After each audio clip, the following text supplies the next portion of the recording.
Chapter 719. Kishir. As long as he is alive, as long as his life clings on, the rest could somehow be handled. Yudhir had repeated this to himself countless times as he hurried. Whether it was due to his wishes or not, Kishir was indeed alive, standing on his feet, seemingly unharmed. But to say he was in the same state as before would be incorrect. Kishir's previously uncreased clothes were now stained with dirt and smudges. In some places, faint traces of red blood was visible. It seemed less like his own blood and more like splatters from somewhere else. The mere fact that he was wielding a sword stained with blood made Yudhir feel a dark, heavy sensation in his chest.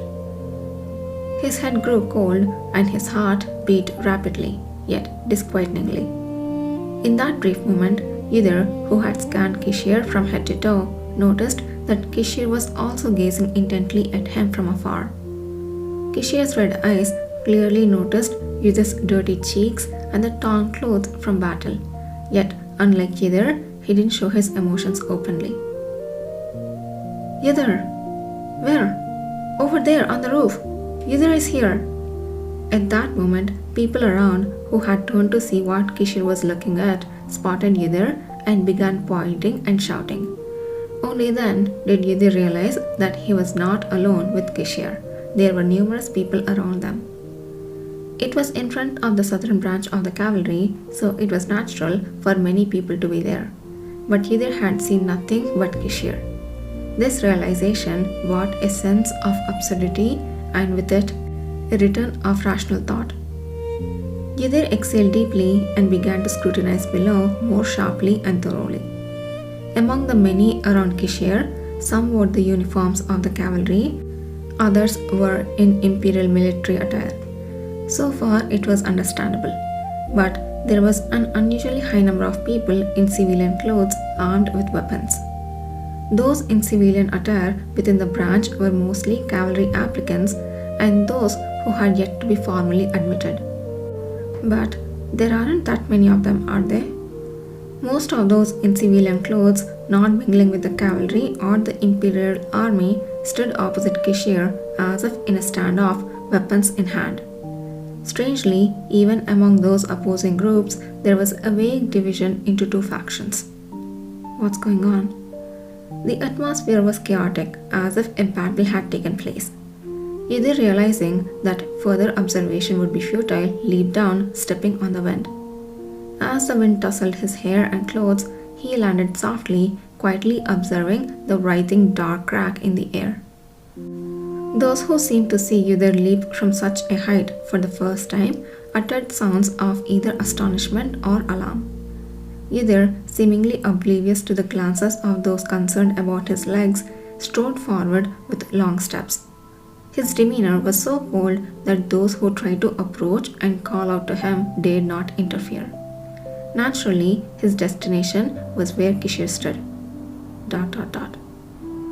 Despite the multitude of thoughts and surging emotions he had felt while running, when he finally faced Kishir, he found himself speechless. It felt strangely like a long-awaited reunion, even though they had only been apart for a few hours. Instead of words like "glad you are safe" or "I was worried" when the magic tool suddenly activated, the only thing that slipped out between his lips was a single word: "Commander." Upon hearing the faint call, like a sigh, Kishir slowly lowered his eyes and smiled. In that moment, as their gazes met, Yudhir realized there was no need for further words. Kishir already knew everything Yudhir intended to say. "Did you return because of the abnormal condition of the magic tool?" "Yes." "I see, you must have been quite startled. Unexpected events here caused some of our magic tools to react on their own. As you can see, there hasn't been any serious issue so far." Indeed, the activation of the magic tool was not a distress signal. The fact that Nathan Zuckerman's speculation was correct brought Yudhir a sense of relief.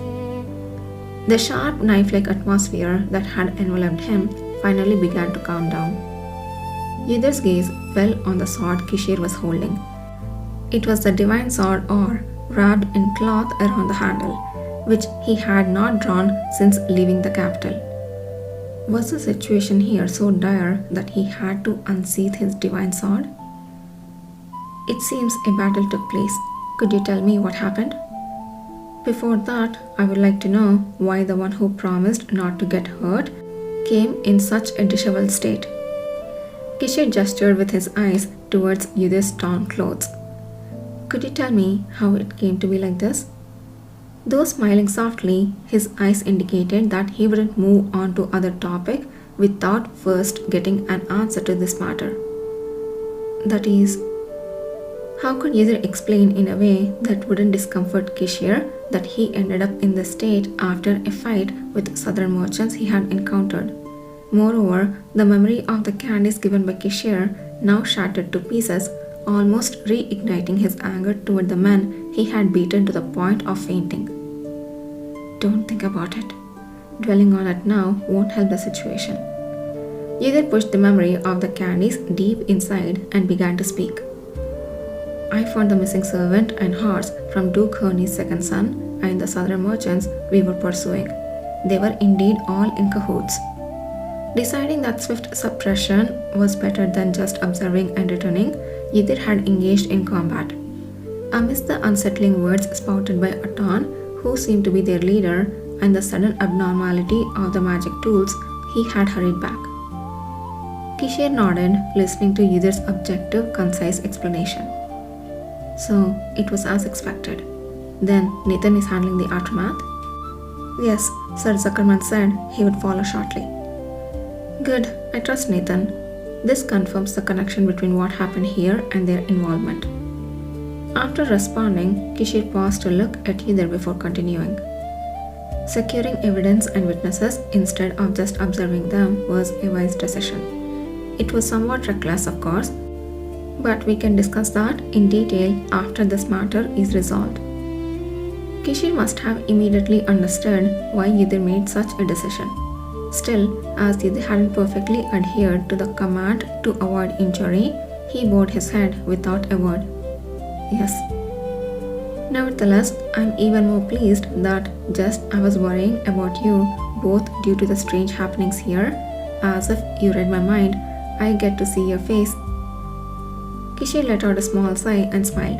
The tension in the air, frozen from the worry that the conversation between Kishir and Yudhishthir might escalate, melted away instantly with his gentle smile. What a relief. I was wondering where Yudhishthir had gone, but it turns out the commander had sent him. Anyway, with the arrival of the best of our cavalry, it's the end for them now. Yudhishthir turned his gaze upon hearing the bellicose voices around him to assess the plainly dressed people standing in opposition. Are they all awakeners, as I thought? They seemed utterly bewildered by Yudhishthir's sudden descent from the sky. Although it was difficult to discern at a glance, Yudhishthir had noticed from above that there were two distinct groups among them, each with a slightly different atmosphere. The first group appeared eager to turn and flee at any moment, their eyes betraying anxiety amidst low curses and conversations resembling signals. The second group, however, were generally very quiet. They stood in vigilance and silence, their hands tightly gripping weapons or fists ready to spring into action. Among them were a few individuals thoroughly cloaked from head to toe. Are they the ones Atan mentioned? The ones targeting us? Whether it's just some of them or all, I'm still unsure. As he made these observations, Kishir spoke at just the right moment. Those people are the first and second batch of today's test applicants who entered our branch early this morning. Or, what would be more accurate to say? Before the news of Duke Herney's second son's death brought knights storming into the southern branch of the cavalry, there were already applicants present. While the knights had searched the premises, they didn't excessively scrutinize or question these applicants. Their priority was to find any trace of Duke Herney's son, his servant, or their horse, which might be hidden somewhere in the branch. They also considered it highly unlikely that the culprits were commoners or foreigners, who wouldn't even know who Duke Herney's son was. After Kishir and Yudhishthir left with the knights to see the body of Duke Herney's son, all operations at the cavalry branch were temporarily suspended. The members supervising the applications and tests apologized to the applicants and ceased their work until the commander's return. Everyone, forced into an abrupt break, had nothing to do but gather in small groups and discuss the ominous incident. Under normal circumstances, the cavalry would stick with their own, applicants with the other applicants, and the imperial soldiers with other imperial soldiers, chatting among familiar faces. However, in the face of a horrifying and shocking murder, such distinctions became meaningless.